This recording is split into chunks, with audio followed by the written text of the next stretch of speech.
अब ये भी लेकर आते हैं कि आज कौन से स्टॉक्स और ट्रिगर्स कौन से हो सकते हैं जो आज एक्शन में रहेंगे। जानवी हमारे साथ बनी हुई है सब बताने के लिए। मॉर्निंग जानवी, ट्रिगर्स से शुरू करें।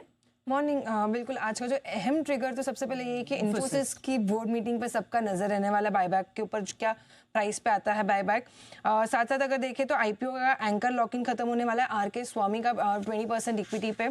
आईपीओ लॉकिंग के बाद अगर देखें तो पतंजलि फूड्स का बोनस इशू है आज, उसके ऊपर एक नज़र होगी। स्टॉक में एडजस्टमेंट दिखता हुआ दिखेगा। वही पीएम मोदी मॉरिशस के काउंटर पार्ट के साथ आज वाराणसी में बायलैटरल मीटिंग करते हुए दिखेंगे, तो यहाँ पर एक नज़र है। और यूएस के हिसाब से सीपीआई का डेटा आएगा अगस्त महीने का, और यूरोप की जो है ईसीबी की पॉलिसी है, तो यहाँ पे इससे क्या अपडेट्स आते हैं उस पर नज़र रखनी होगी। आईपीओ अपडेट्स की बात करें तो कल 3 आईपीओ खुले थे।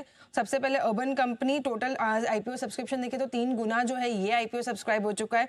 एनआईए का सब्सक्रिप्शन 4.2 टाइम्स रहा है, और रिटेल का सब्सक्रिप्शन देखे तो 7 गुना जो है ये आईपीओ सब्सक्राइब हुआ है। श्रृंगार हाउस ऑफ मंगलसूत्र की अगर बात करें तो इसका फर्स्ट डे आईपीओ में करीबन 2 गुना जो है ये आईपीओ सब्सक्राइब हुआ है। रिटेल सब्सक्रिप्शन 2.8 टाइम्स आता हुआ दिखा है, और क्यूआईबी का सब्सक्रिप्शन देखे तो 1% फिलहाल ये आईपीओ सब्सक्राइब हुआ है। देव एक्सेलेटर, इसे भी काफी मजबूत सब्सक्रिप्शंस मिले, टोटल 5.3 टाइम्स जो है ये आईपीओ सब्सक्राइब हुआ है। रिटेल का सब्सक्रिप्शन भी अगर देखें तो काफी ज्यादा आता हुआ दिखा है, 19 गुना जो है ये आईपीओ सब्सक्राइब हुआ है।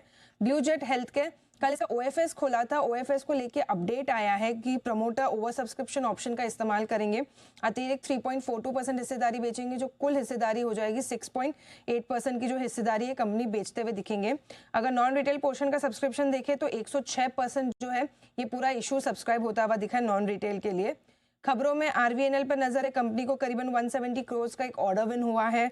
जुपिटर वैगन्स के लिए भी अगर देखें तो रेल मंत्रालय से 113 करोड़ के ऑर्डर के लिए इन्हें एलओए मिलता हुआ दिखा है, तो दोनों ही कंपनीज फोकस में है।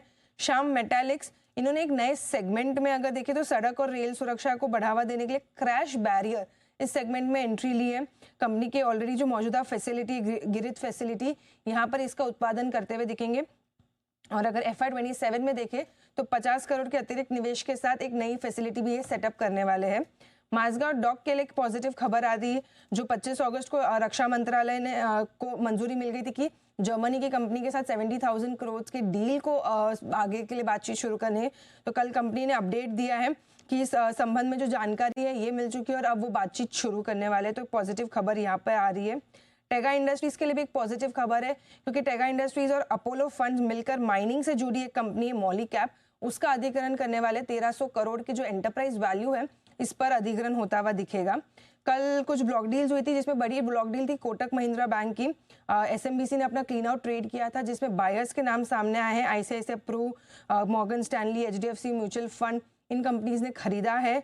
वही हेल्थ केयर ग्लोबल में भी अगर देखें तो 440 करोड़ की एक बड़ी ब्लॉक डील हुई थी, जिसमें पब्लिक शेयर होल्डर एस्को कंपनी ने करीबन 4.5% की जो हिस्सेदारी है ये बेची थी।